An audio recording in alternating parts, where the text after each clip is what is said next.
Shalom saudara, berjumpa lagi dengan kami di GB Point Square pada minggu ini. Saya punya pepatah buat saudara, buah mangga dipotongnya pakai belati. Lama rasanya kita nggak berjumpa, tapi yang penting kita satu hati saudara. Amin. Oke, di minggu ini saya akan menghimbau untuk para jemaat Tuhan yang ada di rumah, dimanapun Anda berada, jangan lupa tetap pakai masker, jaga jarak dengan orang lain, physical distancing, dan mengikuti protokol dari pemerintah. Kita juga harus taat dengan pemerintah, amin. Nah, minggu ini kita akan dilayani oleh hamba Tuhan yang luar biasa, gembala kita di tempat ini, Bapak Suwardi, dan juga disertai oleh perjamuan kudus. Saya menghimbau Bapak Ibu, saudara sekalian yang ada di rumah, kita semua untuk mempersiapkan secara mandiri roti dan anggur, dan ajak seluruh anggota keluarga kita untuk datang kepada Tuhan untuk mengalami mujizat dalam perjamuan kudus, saudara. Dan kemudian kita di dalam komunitas Cool, kami juga menghimbau Bapak Ibu untuk sekarang ini untuk dapat tergabung dan terserap dalam kul-kul yang ada di dalam GBI Point Square yang bisa dilihat dalam tayangan berikut ini, saudara. Saya akan menunggu saudara di sana. Saya juga tergabung dalam satu kul dan kita semua akan diberkati dalam kul tersebut. Dan juga jangan lupa saudara, setiap Sabtu pagi jam 7 kita juga mengadakan rumah doa. Dan bila saudara-saudara sekalian menginginkan ada informasi, saudara-saudara bisa juga melihat dalam informasi yang tertera di layar berikut, dan saudara bisa juga mengikuti lewat platform Facebook. Nah, sekarang sudah sangat mudah, saudara. Nah, kemudian kami juga membuka kesempatan bagi saudara-saudara yang rindu sekali memberi untuk membawa persembahan kepada Tuhan. Di dalam layar kaca saudara mungkin sudah ada tertera nomor rekening yang atau dengan QRIS, saudara bisa memberikan persembahan saudara. Mari sebelum kita memulai ibadah pada hari ini, saya ajak saudara untuk kita berdoa. Bapa, dalam nama Yesus kami mengucap syukur buat kesehatan yang sudah Tuhan berikan bagi setiap keluarga-keluarga Tuhan di tempat ini, di rumah-rumah kami. Kami bersyukur bahwa Tuhan luar biasa memelihara kehidupan kami sampai hari ini kami berkecukupan ya Tuhan. Biarlah Tuhan Yesus, Engkau juga memberkati dalam hari-hari kami ke depan Tuhan. Kami percaya penyertaan Tuhan tidak pernah berhenti terhadap kami. Terima kasih Tuhan. Saat ini kami mau berdoa Tuhan bagi seluruh Tuhan pemimpin bangsa ini Tuhan. Buat presiden, wakil presiden Tuhan. Dan seluruh gugus tugas yang menangani COVID-19. Dari mulai atas Tuhan, yang dari pusat sampai dengan ke daerah Tuhan. TNI, Polri, seluruhnya Tuhan. Biar Tuhan Yesus sendiri Engkau boleh Tuhan campur tangan. Dan kesembuhan menjadi milik kami Tuhan. Mazmur 91 tetap menjadi milik kami Tuhan. Terima kasih Tuhan. Kami juga memberkati Tuhan, gembala sidang kami Tuhan. Bapak Niko Nyotor Harjo. Biarlah Tuhan Yesus pengurapan Tuhan yang ganda, yang melebihi Tuhan pada di hari-hari akhir ini Tuhan boleh ada dan turun ke atasnya Tuhan. Sehingga beliau Tuhan boleh memimpin Tuhan gereja kami Tuhan. Dan boleh mendapatkan visi-visi yang tetap dari Engkau ya Tuhan Yesus. Kami juga berdoa Tuhan untuk ketua karayon kami Tuhan.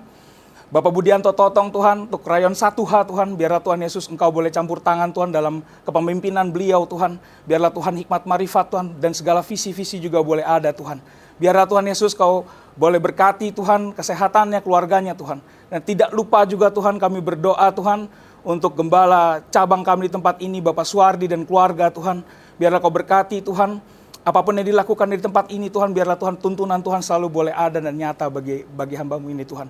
Terima kasih Tuhan, dan kami juga Tuhan berdoa Tuhan untuk para jemaat kami Tuhan, biarlah Tuhan mereka Tuhan boleh Tuhan mengalami Tuhan, dan boleh Tuhan dalam ibadah ini mereka boleh dilawat Tuhan secara luar biasa. Terima kasih, hanya di dalam nama Yesus kami berdoa dan mengucap syukur. Haleluya, amin. Selamat beribadah saudara, Tuhan Yesus memberkati.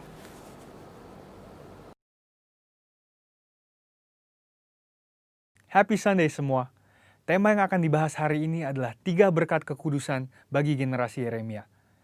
Ini adalah hari-hari yang sangat menentukan bagi umat Tuhan di akhir zaman, di mana semua orang sedang ada dalam kondisi yang tidak menentu karena pandemi yang melanda seluruh dunia. Dengan adanya situasi seperti ini, kita sebagai umat Tuhan dihadapi dengan 2 pilihan. Kita bisa menyerah kepada keadaan di sekeliling kita, atau kita bisa bangkit dan melakukan kehendak Tuhan pada zaman ini. Salah satu kehendak Tuhan pada zaman now adalah Dia akan membangkitkan sebuah generasi yang disebut sebagai generasi Yeremia. Ini adalah sebuah generasi anak-anak muda yang dipersiapkan untuk penuaian yang terbesar di akhir zaman ini. Ciri-ciri generasi Yeremia seperti yang disampaikan oleh gembala sidang kita adalah anak-anak muda yang dipenuhi dengan Roh Kudus, cinta mati-matian kepada Tuhan Yesus, tidak kompromi terhadap dosa, dan akan bergerak untuk memenangkan jiwa. Tuhan mempunyai rencana yang hebat untuk generasi ini. Namun iblis mengetahui hal tersebut. Oleh sebab itu, dia berusaha dengan segala macam cara untuk menghancurkan generasi ini dengan dosa dan segala daya tariknya. Ibrani 12 ayat 14 berkata, "Berusahalah hidup damai dengan semua orang dan kejarlah kekudusan, sebab tanpa kekudusan tidak seorang pun akan melihat Tuhan." Ayat di atas adalah bukti di antara begitu banyak firman Tuhan yang menunjukkan bahwa kekudusan adalah perintah dan syarat yang dari Tuhan kalau kita mau melihat kuasa dan kemuliaannya dinyatakan. Sebaliknya, dosa adalah penyebab utama gagalnya atau tertundanya rencana dan kehendak Tuhan di dalam kehidupan orang percaya. Sayangnya, banyak anak Tuhan tidak menyadari hal ini. Iblis akan selalu berusaha untuk menutupi kebenaran ini dengan berbagai tipu muslihatnya. Jadi apa sebenarnya yang iblis sedang berusaha untuk melakukan? Pertama-tama, iblis mau menghancurkan masa depan generasi Yeremia. Iblis memang tidak maha tahu, tetapi dia tentu mengetahui banyak hal. Dia mengetahui kekuatan dan kelemahan kita. Dan beberapa contoh senjata yang sering dipakai iblis melawan generasi muda adalah kekerasan, narkoba, imoralitas seksual, dan banyak hal lainnya. Lalu apakah yang terjadi ketika kehidupan generasi muda dikuasai oleh dosa? Yang pertama adalah hatinya menjadi keras. Hal pertama yang direbut iblis ketika seseorang hidup dalam dosa adalah hatinya. Sebab dosa menjauhkan kita dari Tuhan dan membuat kita dingin terhadap firman Tuhan. Kekerasan hati akan membuat kita susah untuk diajar dan dibentuk oleh kebenaran firman. Yang kedua adalah hidupnya tidak menjadi maksimal. Yohanes 15 ayat 5 berkata, "Akulah pokok anggur dan kamulah ranting-rantingnya. Barang siapa tinggal di dalam aku dan aku di dalam dia, ia akan berbuah banyak, sebab di luar aku kamu tidak dapat berbuat apa-apa." Kehendaknya adalah supaya kita hidup dalam segala kelimpahan, baik jasmani maupun rohani. Tetapi dosa menjauhkan kita dari semua itu. Tetapi pilihannya ada di tangan kita masing-masing. Mari kita menabur yang baik, maka kita akan menuai keberhasilan dan kebaikan bagi kemuliaannya. Yang ketiga adalah kebinasaan kekal. Dosa pada akhirnya akan membawa kita kepada kematian, yaitu hukuman yang kekal di neraka. Banyak orang sekarang bersembunyi di balik pengajaran yang berkata, sekali selamat tetap selamat. Tetapi seperti yang dikatakan oleh firman Tuhan di Filipi 2 ayat 12, kita mempunyai tanggung jawab untuk mengerjakan keselamatan itu. Oleh sebab itu, bangunlah dan hidup dalam kekudusannya. Saudara, ada 3 berkat yang akan kita terima ketika kita memutuskan untuk hidup dalam kekudusannya. Yang pertama, kita akan siap untuk menerima kepercayaan yang besar dari Tuhan. Seperti yang dikatakan di Matius 25 ayat 21. Tuhan mau mempercayakan hal yang besar kepada kita, tetapi itu semua harus dimulai dari ketaatan kita akan firman-Nya. Sekali lagi, pilihannya ada di masing-masing tangan kita. Yang kedua adalah kekudusan akan mendatangkan berkat dan anugerah Tuhan yang berlimpah. Menurut Yesaya 48 ayat 18-19, damai sejahtera dan kebahagiaan akan terus berlimpah bagi mereka yang mentaati firman Tuhan. Ketika kita memilih untuk hidup dalam kekudusannya, maka berkat dan penyertaannya senantiasa melimpah dalam hidup kita, bahkan jauh sampai keturunan selanjutnya. Yang ketiga adalah kita akan mengalami kuasa dan kemuliaannya. Tuhan Yesus memanggil kita untuk menjadi saksinya. Dia mau memanifestasikan kuasanya melalui hidup kita. Dan itulah sebabnya dia memanggil dan mengutus satu generasi di akhir zaman, yaitu generasi Yeremia.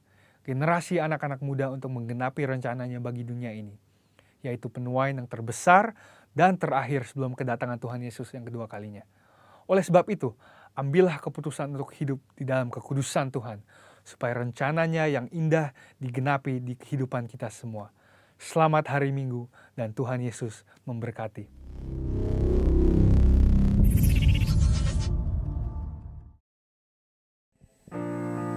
Shalom Bapak Ibu, saudara-saudara yang dikasih Tuhan, bertemu lagi di ibadah online minggu ini. Dimanapun Bapak Ibu dan saudara berada, aku percaya perlindungan Tuhan, penyertaan Tuhan sempurna atas hidup kita. Amin. Yuk sama-sama aku mengajak kita untuk bersatu dalam doa. Terima kasih Bapa di surga, kami mengucap syukur Tuhan untuk hari ini yang Engkau berikan. Kalau hari ini kami masih boleh bangun Tuhan, kami masih boleh Tuhan memuji dan menyembah Engkau. Tuhan, biarlah pujian dan penyembahan kami Tuhan dapat berkenan di hadapan Tuhan. Boleh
sebab Kau layak Tuhan ditinggikan. Terima kasih Tuhan, terima kasih Tuhan. Engkau terus menyertai kami Tuhan, dari dulu, sekarang hingga selamanya Tuhan. Kami mengucap syukur Bapa. Engkau bawa Tuhan kami selangkah demi selangkah Tuhan, maju kembali Tuhan, mendekat kepadamu Tuhan. Terima kasih Tuhan, terima kasih Tuhan. Terima kasih Bapa. Yang dulu tak ku mengerti, sekarang Kau buat mengerti. Kau singkapkan mataku dengan kasih-Mu yang tak pernah ku pikirkan. Sungguh Kau telah sediakan. Kau curahkan berkat-Mu limpah dalam hidupku. Terima kasih Tuhan. Terima kasih Yesus. Terima kasih Yesus. Puji syukur hanya bagi-Mu, ya Allahku, ya Tuhanku. Terima kasih Yesus. Terima kasih Yesus. Puji syukur hanya bagi-Mu. Terima kasih Yesus. Mari kita ulang lagu ini dari awal. Yang dulu tak ku mengerti, sekarang Kau buat mengerti. Kau singkapkan mataku dengan kasih-Mu yang tak pernah ku pikirkan. Sungguh Kau telah sediakan.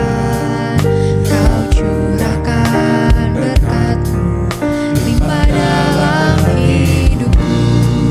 Terima kasih Tuhan. Terima kasih Yesus.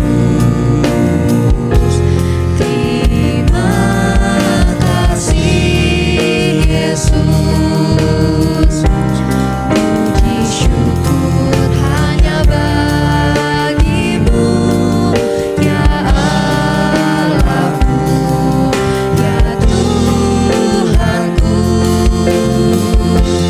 Terima kasih Yesus.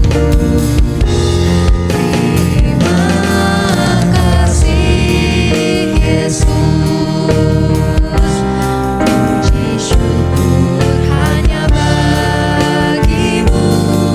Terima kasih Yesus.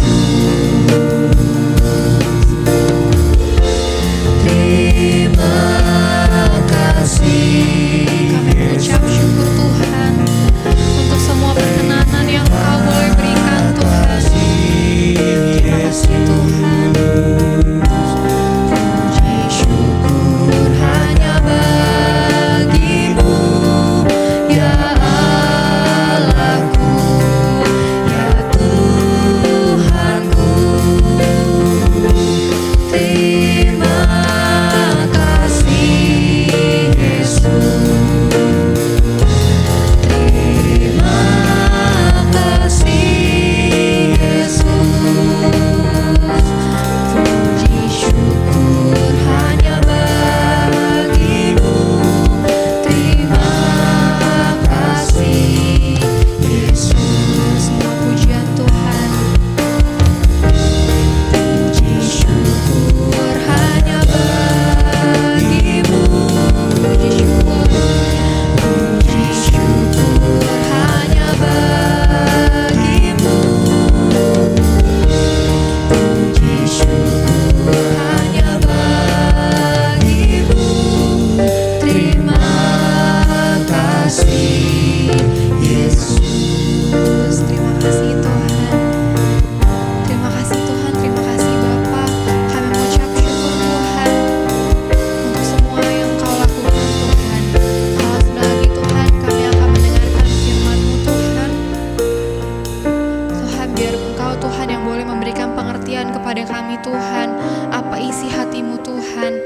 Terima kasih Tuhan, terima kasih Bapa, berikan kami hati seorang murid Tuhan.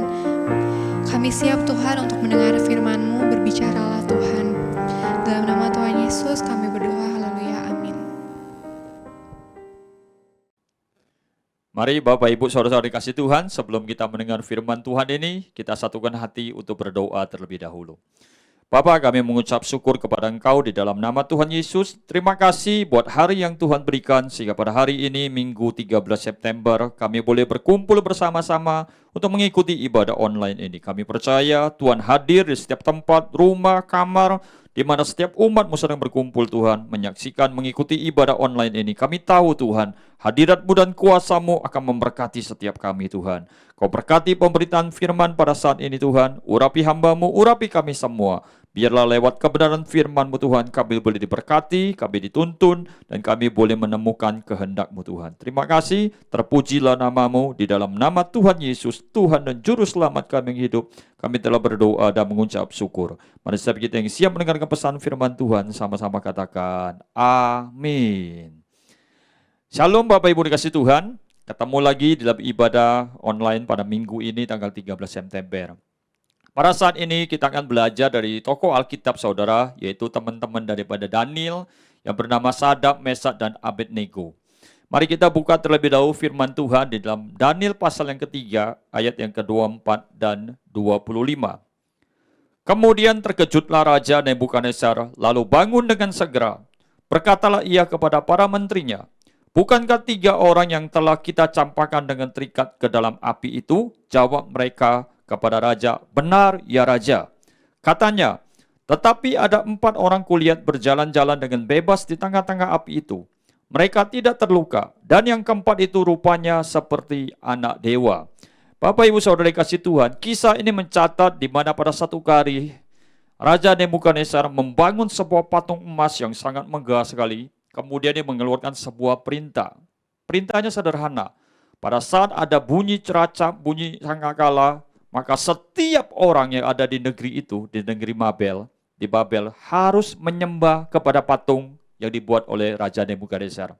Nah pada saat itu, Daniel dan ketiga temannya yaitu Sadrak, Mesak, dan Abednego juga ada di negeri Babel. Kemudian orang-orang di sekitar sana melihat ketiga anak muda ini tidak menyembah kepada patung yang dibuat oleh Nebukadnezar.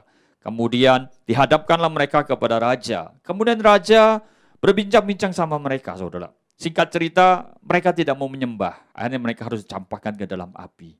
Nah, kalau kita lihat hari-hari ini peristiwa-peristiwa yang sedang kita hadapi, saudara, kadangkala kita juga bertanya-tanya sahabat Tuhan, kenapa harus ada pandemi COVID-19? Kenapa Tuhan tidak berdaya untuk memberhentikan ini? Atau Tuhan tidak mau memberhentikannya dengan segera? Karena kalau kita mulai meragukan Tuhan, saudara. Tapi hari ini kita akan belajar dari kisah 3 anak muda ini.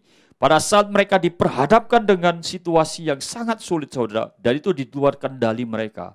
Mereka memilih untuk tidak menyembah kepada patung yang dibuat oleh Raja Nebukadnezar. Singkat cerita, akhirnya mereka ditolong oleh Tuhan, mereka keluar, dan mereka akhirnya memuliakan Tuhan. Apa yang Tuhan kehendaki? Atau mengapa Tuhan izinkan ada kesesakan terjadi di dalam kehidupan kita? Minimal ada 2, saudara. Yang pertama, dalam kesesakan Tuhan mengingatkan saudara dan saya, membuat kita menjadi sadar bahwa ternyata dalam kesesakan kita bisa melihat penyertaan Tuhan itu lebih jelas.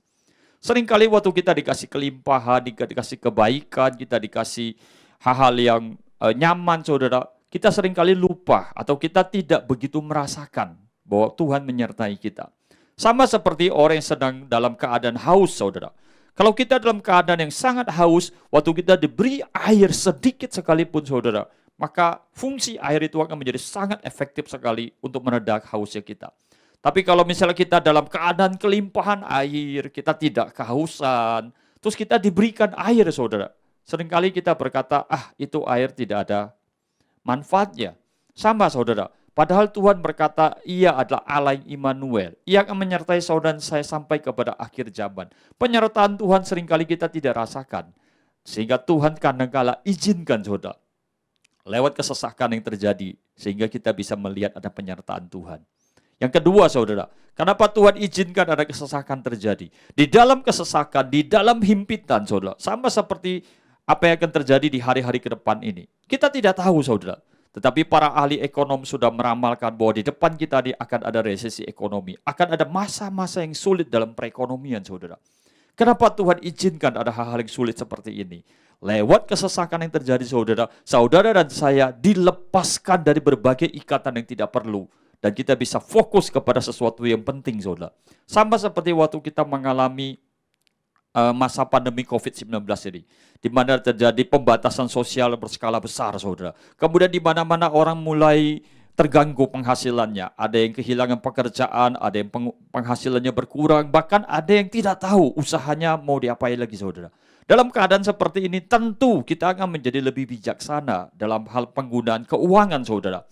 Kalau kita berikan sumber daya yang kita miliki, saudara, itu akan membuat kita menjadi lebih berhati-hati, tidak sembarangan. Pada saat kita kelimpahan, seringkali kita menggunakan sumber daya itu tanpa kita pertimbangkan kembali. Tetapi dalam keadaan yang sulit, itu membuat kita mesti memikir ulang, saudara. Nah, ada dua hal ini yang akan Tuhan izinkan atau Tuhan kerjakan dalam kehidupan saudara dan saya, sehingga Tuhan izinkan ada kesesakan terjadi. Mari kita akan belajar dari dua tokoh, dari tokoh Alkitab ini, saudara.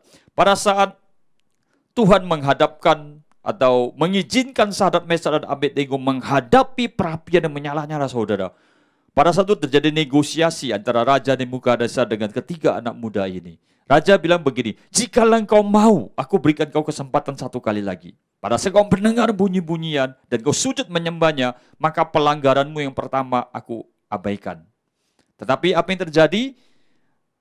Dalam Daniel pasal yang ketiga, kita akan balik baca beberapa ayat, saudara. Ayat 16 sampai 18. Lalu Sadrak, Mesak, dan Abednego menjawab Raja Nebukadnezar. Perhatikan di sini. Tiga anak muda ini punya prinsip hidup yang luar biasa. Tidak ada gunanya kami memberi jawab kepada Tuanku dalam hal ini. Ayat 17. Jika Allah kami yang kami puja sanggup melepaskan kami, maka ia akan melepaskan kami dari perapian yang menyala-nyala itu. Dan dari dalam tanganmu, ya Raja. Ayat 18.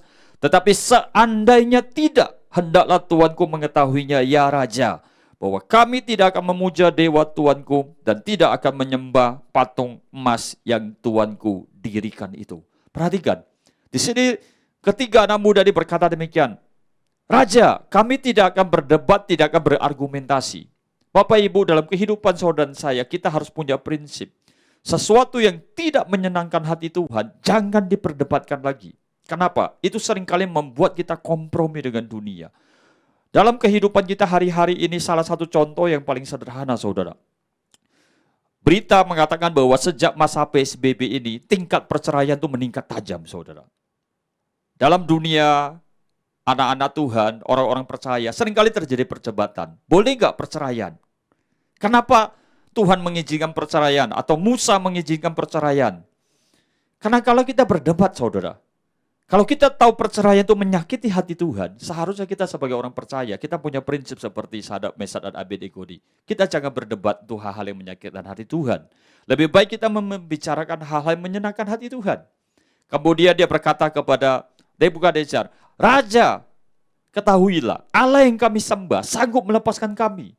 Berarti dalam hal ini Sadrak, Mesak, dan Abednego percaya sepenuhnya bahwa Tuhan bisa melakukan segala sesuatu. Dia percaya bahwa Tuhan bisa melindungi dia. Tuhan bisa menyelamatkan dia dari kesesakan di mana dia harus menghadapi perapian yang menyala-nyala, saudara.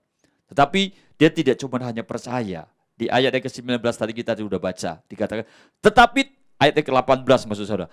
Tetapi Tuanku Raja, hendaklah Tuanku tahu, jika Allah yang kami sembah tidak melepaskan kami, maka kami tidak akan menyembah patung yang dibuat oleh Tuanku Raja. Wow, ini luar biasa, saudara. Seringkali kita sebagai orang percaya, kita bilang, oh saya percaya, saya berserah sama Tuhan. Saya percaya. Tetapi pada saat kita menghadapi realita kehidupan, seringkali rasa percaya kita itu tidak sejalan dengan penyerahan diri kita, saudara. Sadrak, Mesak, dan Abednego, mereka menyerahkan, berserah. Dia serahkan hidupnya ke dalam tangan Tuhan. Bukan menyerah, saudara. Kalau menyerah kita gak berdaya, saudara. Dia punya pilihan untuk melanggar, tapi dia memilih untuk tidak melanggar, saudara. Sehingga gara-gara dia menjawab raja dengan jawaban seperti itu, saudara. Maka ayat 19, Maka meluaplah kegeraman Nebukadnezar, air mukanya berubah terhadap Sadrak, Mesak, dan Abednego, lalu diperintahkan supaya perapian itu dibuat 7 kali lebih panas daripada yang biasanya. Bayangkan saudara, seringkali waktu kita bersikeras mempertahankan hidup benar saudara, keadaan tidak berubah menjadi lebih baik. Karena kala keadaan menjadi lebih tidak baik saudara. Mungkin hari ini kau sedang ada di rumah-rumah, kau sedang memperdalam pelajaran firman Tuhan, kau lebih banyak punya waktu untuk bersatu dengan Tuhan, kau lebih banyak mendengar firman Tuhan. Lewat ibadah online ini kau bisa berkali-kali ibadah di rumah dalam satu hari saudara. Tetapi waktu kita makin mendekatkan diri sama Tuhan, kok keadaan tidak lebih baik. Sama seperti Sadrak, Mesak, dan Abednego ini. Pada saat mereka berkomitmen untuk hidup benar, tidak melanggar kekudusannya Tuhan, bukannya raja senang, tapi raja membuat panasnya api itu 7 kali lebih panas. Ayat 20, kepada beberapa orang yang sangat kuat dari tentaranya dititahkannya untuk mengikat Sadrak, Mesak, dan Abednego dan mencampakkan mereka ke dalam perapian yang menyala-nyala itu. Bukan cuma apinya dipanaskan, tapi dikatakan Sadrak, Mesak, dan Abednego diikat saudara. Tadinya mereka tidak terikat. Tapi hari setelah mereka hidup, menyatakan imannya itu hidup benar saudara, maka mereka diikat saudara. Kadang-kala kita juga mengalami hal yang sama. Tuhan, aku sudah jaga hidupku benar. Tuhan, aku sudah jaga kekudusan hidupku. Tuhan, aku sudah bangun kehidupan intim dengan Kau lebih daripada sebelumnya. Tapi kok keadaan jadi bertambah tidak baik. Apa yang saya alami kok jadinya lebih berat daripada sebelumnya. Karena kan ada satu godaan untuk kita kembali kepada kehidupan yang lama. Kok kayaknya enak ya lihat orang lain gitu. Percaya saudara, kalau kita melihat cara kerja Tuhan, kita melihat rancangan Tuhan hanya dalam proses saudara, itu tidak menyenangkan. Karena dimanapun, kapanpun kalau kita diproses, itu tidak menyenangkan. Bahkan di dalam proses kecenderungannya kita merasakan sakit. Tapi kalau kita bisa melihat hasil akhirnya, tadi saya sudah sampaikan saudara di depan, Sadrak, Mesak, Abednego pada akhirnya mereka keluar sebagai pemenang. Dan kita akan belajar saudara, supaya kita tidak melihat rancangan Allah itu hanya di setengah jalan, atau di permulaannya saja. Tapi mari kita belajar untuk melihat rancangan Allah dari awal sampai akhir. Kalau kita mengerti hal ini saudara, maka kita akan belajar dari 3 anak muda ini saudara. Sekalipun Allah yang kami sembah tidak menyelamatkan kami tidak akan melakukan dosa. Itu luar biasa saudara. Ayat ke-21. Kita lihat, setelah Sadrak, Mesak, dan Abednego diikat, lalu diikatlah ketiga orang itu dengan jubah, celana, topi, dan pakaian-pakaian mereka yang lainnya. Dan dicampakkan ke dalam perapian yang menyala-nyala. Ayat 22, karena titah raja itu keras, dipanaskanlah perapian itu dengan luar biasa. Sehingga nyala api itu membakar mati orang-orang yang mengangkat Sadrak, Mesak, dan Abednego itu ke atas. Bayangkan saudara, saking panasnya api itu, dikatakan algojo yang melemparkan ketiga anak muda ini mati kepanasan karena api itu di depan tungku itu saudara. Tuhan izinkan itu semua terjadi. Tetapi ayat 23 selanjutnya kita lihat apa yang terjadi. Tetapi ketiga orang itu, yakni Sadrak, Mesak, dan Abednego, jatuh ke dalam perapian yang menyala-nyala itu dengan terikat. Kemudian terkejutlah Raja Nebukadnezar, lalu bangun dengan segera, berkatalah ia kepada para menterinya, bukankah 3 orang yang telah kita campakkan dengan terikat ke dalam api itu? Jawab mereka kepada raja, benar ya raja. Katanya, tetapi ada 4 orang kulihat berjalan-jalan dengan bebas di tengah-tengah api itu. Mereka tidak terluka. Dan yang keempat itu rupanya seperti anak dewa. Perhatikan saudara. Sebelum Sadrak, Mesak, dan Abednego dimasukkan ke dalam perapian yang menyala-nyala, pertanyaannya sederhana. Adakah Tuhan bersama mereka? Saya percaya setiap saudara akan menjawab ada. Tetapi bisa dilihat gak? Gak dilihat. Tapi pada saat mereka ada di dalam api, maka raja itu berkata, kenapa di dalamnya ada 4? Tadi kan kita masukin 3 orang. Dan rupa yang keempat itu seperti anak dewa.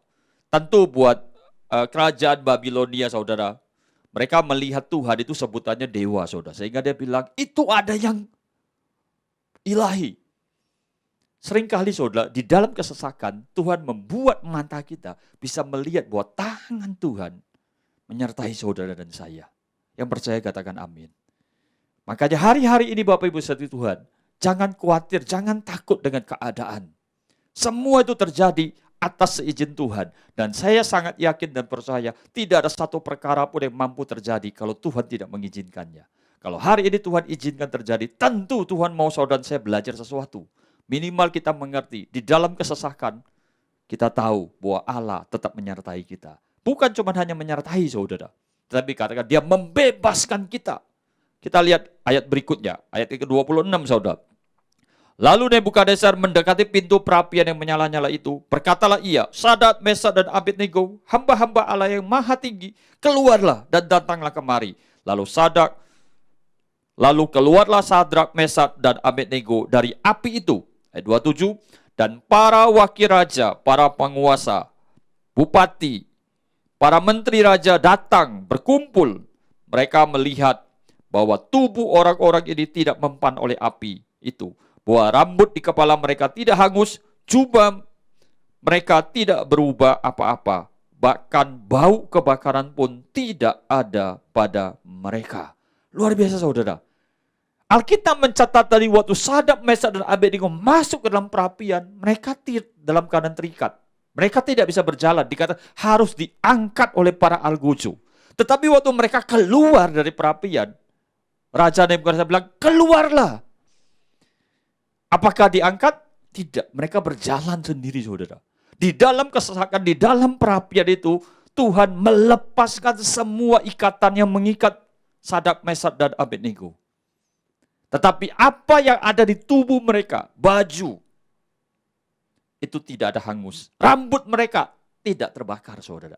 Tetapi tali yang mengikat badan dan tangan mereka, itu terlepas.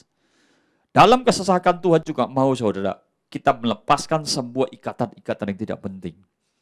Kalau hari ini Tuhan izinkan kau mengalami resesi ekonomi, perekonomianmu terganggu, mari tanya sama Tuhan. Apakah hari-hari ini kau cinta akan uang? Apakah kau terikat kepada uang? Apakah engkau hari-hari ini mengutamakan uang lebih daripada segala-galanya? Tapi kalau jika tidak saudara, saya percaya Tuhan sedang memurnikan ekonomimu saudara. Kita percaya saudara. Kita hidup di dunia ini, kita berdagang, kita bekerja, kita menerima penghasilan. Kadang-kala uang yang beredar itu tidak semuanya bersih saudara. Tapi kalau Tuhan izinkan ada beberapa bagian keuangan kita terhilang saudara, sebenarnya Tuhan sedang membersihkan kehidupan kita. Kalau hari ini misalnya engkau terlalu bergantung kepada kekuatan manusia, kadang-kala Tuhan izinkan, mungkin hari-hari ini yang kau lihat si A, si B, si C bisa menolong saudara. Tiba-tiba dalam keadaan engkau mengalami kesulitan, semuanya tidak menolong saudara. Bukannya Tuhan jahat, bukannya mereka-mereka yang tadinya menolong saudara itu menjadi jahat, tidak memperhatikan atau tidak memperdulikan saudara. Tidak saudara. Tapi Tuhan sedang membebaskan saudara saya ikatan akan ketergantungan kepada orang, kepada manusia. Karena Tuhan mau saudara saya bergantung hanya kepada Dia. Nah ini yang terjadi kepada Sadrak, Mesak, dan Abednego saudara. Di dalam perapian itu, pertama, mereka melihat penyertaan Tuhan. Bukan mereka yang lihat, tapi orang di sekeliling mereka, Nebukadnezar dan semua orang yang ada di sana bisa melihatnya.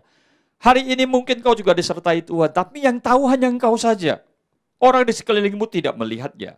Maka Tuhan izinkan kau memasuki masa-masa yang sulit. Dalam masa-masa yang sulit ini, maka bukan saja engkau sendiri yang mengetahui dan melihat ada penyertaan Tuhan, tapi orang-orang di sekitarmu juga akan mengerti, benar loh, kamu disertai Tuhan. Sehingga mereka akan datang mencari engkau. Yang kedua saudara, lewat masa kesesakan ini, Sadrak, Mesak, dan Abednego dilepaskan dari berbagai ikatan saudara.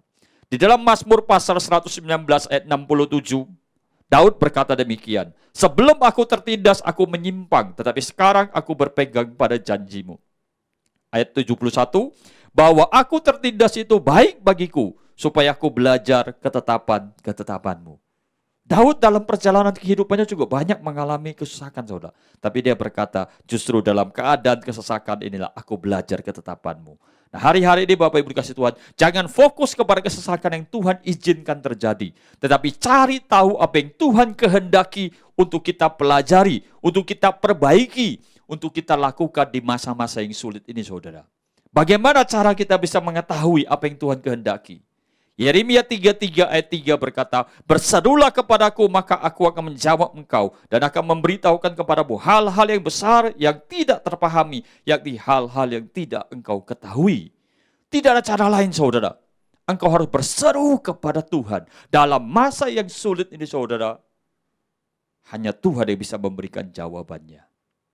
Tetapi sebelum engkau berseru kepada Tuhan, saudara, engkau harus punya prinsip. Engkau harus bangun hubunganmu dengan Tuhan, saudara. Kenapa Sadrak, Mesak, dan Abednego, teman-teman Daniel ini, mereka bisa begitu yakin akan penyertaan Tuhan? Kalau kita lihat kehidupan mereka ini, saudara, dari awal mereka setelah kerajaan Yehuda dihancurkan oleh kerajaan Babel, saudara, maka beberapa orang-orang Israel dibawa ke Babel menjadi tawanan, saudara. Termasuk Sadrak, Mesak, dan Abednego dan Daniel, saudara. Maka mereka mulai dibawa ke kerajaan Babel. Waktu mereka ada di kerajaan Babel, mereka dididik, diajar, saudara. Pada saat mereka diajar, mereka juga diberikan makanan yang seperti para raja-raja Babel atau orang-orang Babel makan, saudara. Pada saat itu, dikatakan di Daniel 1 ayat 8, Daniel berketetapan untuk tidak menajiskan dirinya dengan santapan raja dan dengan anggur yang biasa diminum raja, yang dimintanyalah kepada pemimpin pegawai istana itu supaya ia tak usah menajiskan dirinya. Kenapa? Karena pada saat itu di kerajaan Babel mereka memakan semua binatang, saudara. Kalau menurut hukum Taurat ada binatang yang haram dan halal, saudara. Tapi buat kerajaan Babel itu semuanya halal. Makanya Daniel berketetapan dan teman-temannya 3 orang Sadrak, Mesak, dan Abednego berketetapan untuk tidak menajiskan dirinya. Jadi hari ini Bapak Saudara kasih, tidak ada cara lain, saudara. Kita harus membuat sebuah pilihan untuk hidup kudus, hidup benar. Hidup benar itu tidak terjadi secara otomatis. Itu harus dipilih, saudara. Kita harus membuat ketetapan. Ada risikonya nggak? Ada. Tadi Bapak Ibu baca dari pasal 1 semua sampai selesai. Pada saat Daniel meminta hal itu kepada para pegawai raja yang menjagai mereka, saudara. Para pegawai raja juga takut. Dia bilang, nanti kami dikira bersalah karena tidak memberikan makanan sesuai dengan titah raja. Tapi Daniel bilang, nggak apa-apa, kasih percobaan 10 hari. Setelah diadakan percobaan, ternyata mereka dalam keadaan tetap sehat, saudara. Karena kalau waktu kita memilih itu hidup benar, seperti Sadrak, Mesak, dan Abednego, waktu mereka berketetapan untuk hidup benar, apakah langsung semua masalah selesai? Tidak, tadi kita udah baca. Justru pada saat mereka menyatakan imannya kepada Bapa di sorga, kepada Tuhan Yesus, kepada Tuhan pencipta langit dan bumi, di situ justru membuat raja marah. Dan api itu dipanaskan 7 kali lebih panas, saudara. Ada harga yang harus dibayar. Tetapi kita tahu hasil akhirnya mereka mendapat kemenangan. Demikian juga saudara dan saya. Kita akan mendapat kemenangan, saudara. Mulai hari ini, pastikan saudara dan saya, engkau memilih mengambil keputusan untuk hidup benar. Sekalipun di tengah-tengah situasi yang tidak benar ini, saudara. Dan pastikan saudara dan saya untuk kau tetap mentaati Tuhan. Singkat cerita, akhirnya raja mengeluarkan titah. Titahnya sederhana, saudara. Semua orang yang ada di negeri Babel, tempat di mana dia memerintah, saudara. Semua orang harus hormat dan takut kepada Allahnya Sadrak, Mesak, dan Abednego. Tujuan daripada ini adalah untuk apa? Untuk menyatakan kemuliaan bagi Bapa di sorga. Hari-hari ini Bapak Ibu dikasih Tuhan, yuk jangan lihat ke belakang apa yang sudah terjadi. Tuhan ingin saudara dan saya hari-hari ini, lewat masa kesesakan ini, tidak fokus pada masalahnya, tapi fokus kepada Tuhan. Berseru kepada Tuhan, dan Tuhan akan memberitahukan kepada engkau, saudara.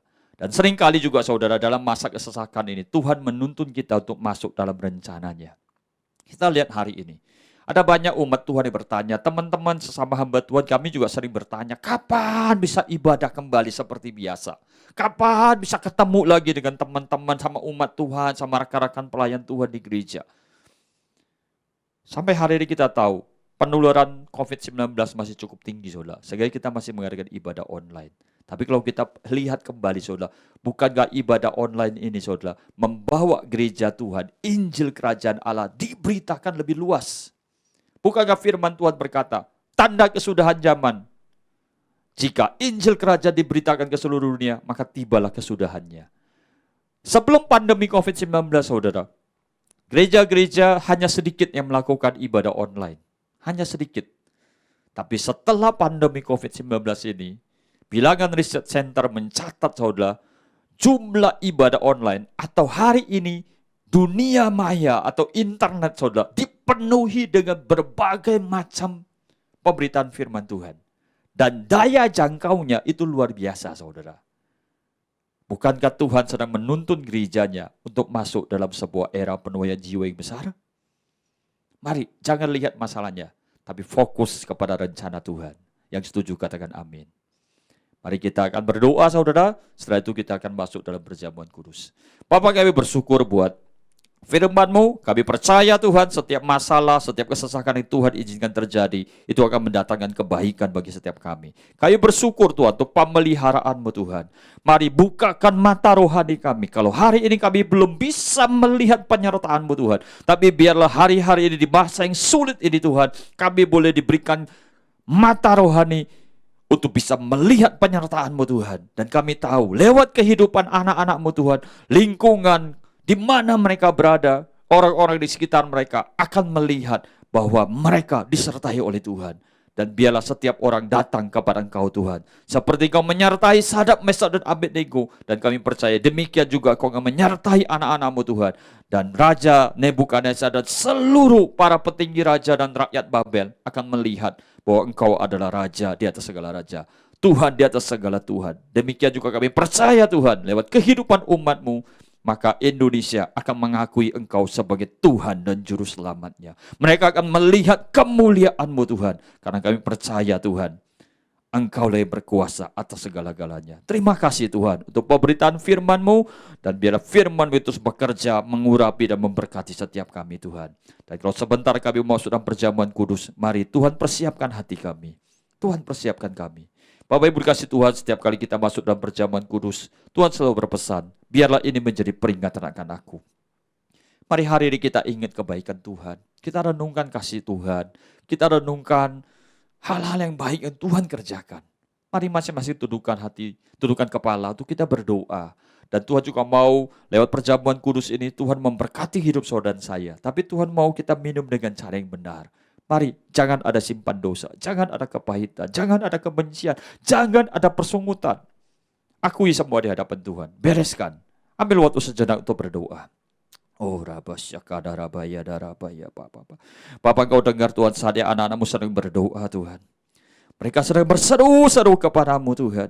Engkau dengar setiap doa umat-Mu, doa daripada anak-anak-Mu Tuhan. Karena kami percaya Tuhan, Engkau menyayangi umat-Mu Tuhan. Bahkan Engkau akan mempersiapkan umat-Mu sebagai alat dalam kerajaan-Mu. Lewat kehidupan mereka Tuhan. Mereka menjadi saksi hidup bagi keluarganya, lingkungannya, tempat kerjanya, kotanya, bahkan bangsanya. Kami akan melihat Tuhan, di mana umat-Mu sedang ada Tuhan. Di kota di mana mereka berada, di tempat di mana mereka berada, maka tempat itu akan diberkati oleh Engkau Tuhan.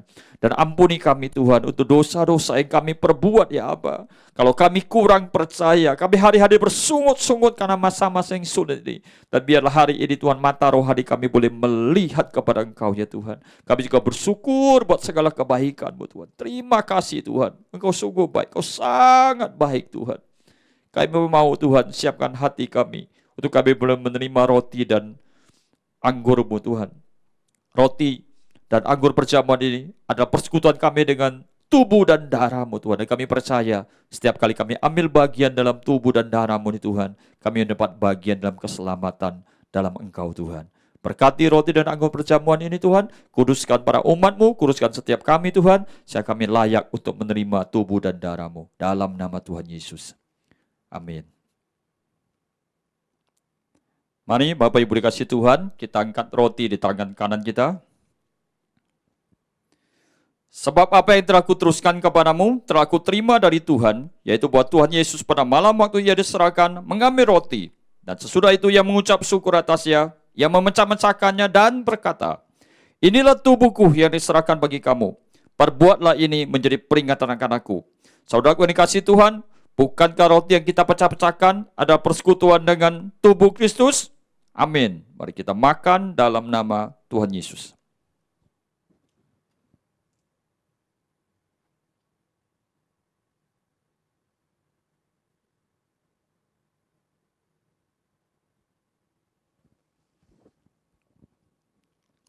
Mari sekarang kita angkat cawan di tangan kita. Demikian juga Ia mengambil cawan sesudah makan lalu berkata, Cawan dia ada perjanjian baru yang dimartakan oleh darahku. Perbuatlah ini setiap kali kamu meminumnya, menjadi peringatan akan aku. Saudaraku yang dikasihi Tuhan, bukankah anggur yang atas yang kita ucapkan syukur ada persekutuan kita dengan darah Kristus? Amin. Mari kita minum dalam nama Tuhan Yesus.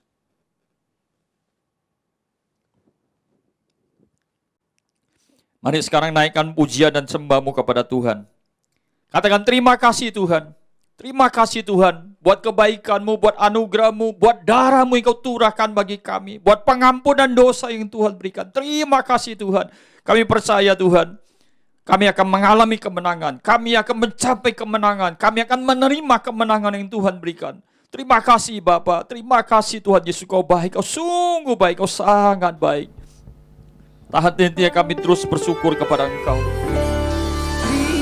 Terima kasih Yesusku, terima kasih Yesusku, puji syukur hanya bagi Tuhanku. Terima kasih Yesusku, terima kasih Yesusku, puji syukur hanya bagi Tuhanku. Katakan sekali lagi, terima kasih. Terima kasih Yesusku, terima kasih Yesusku, puji syukur hanya bagi Tuhanku. Terima kasih Yesusku, terima kasih Yesusku, puji syukur hanya bagi Tuhanku. Puji syukur hanya bagi Tuhanku. Puji syukur hanya bagi Tuhanku. Haleluya, haleluya. Pujian syukur hanya bagi Engkau saja Tuhan. Terpujilah namamu Tuhan. Dan saat ini Tuhan, Kau berkati, urapi setiap umat-Mu Tuhan. Penuhi mereka dengan kuasa-Mu Tuhan. Urapi Tuhan, yang sakit Tuhan sembuhkan. Yang sedang berbeban berat Tuhan, berikan kelepasan Tuhan. Terima kasih Bapa, Engkau yang menyertai umat-Mu. Kami percaya Tuhan, umat-Mu akan Kau tuntun dari hari ke hari Tuhan. Dari satu keadaan ke satu keadaan. Dan umat-Mu akan keluar sebagai pemenang Tuhan. Kami bersyukur sekali lagi. Terima kasih buat darah-Mu Tuhan. Buat tubuh yang tumpahkan bagi kami Tuhan. Biarlah Tuhan, kami boleh terus mengingat kebaikan-Mu Tuhan. Mengingat rancangan-Mu Tuhan. Engkau memberikan kami masa depan penuh dengan harapan. Engkau menyediakan sorga, kehidupan bagi setiap umat-Mu. Siapa yang menang Tuhan akan didudukkan bersama dengan Kau Tuhan. Terima kasih Bapa. Terima kasih Tuhan. Mari Bapak Ibu Saudara kasih Tuhan, angkat tanganmu untuk menerima berkat Tuhan. Tuhan memberkatimu dan melindungimu. Tuhan menyinari engkau dengan wajahnya dan memberikan kau kasih karunia. Tuhan menghadapkan wajahnya kepadamu dan memberikan kau damai sejahtera. Terimalah berkat yang berlimpah-limpah yang datang dari Bapa di sorga. Kasih pada Tuhan Yesus, kuasa, pengurapan dan penyertaan daripada Allah Roh Kudus pada hari tercurah menyertaimu, memberkatimu mulai saat ini sampai Maranatha. Tuhan Yesus datang kedua kalinya, bahkan kekal sampai selama-lamanya. Mari kita yang percaya dan terima berkat Tuhan, sama-sama katakan amin. Terima kasih Yesus.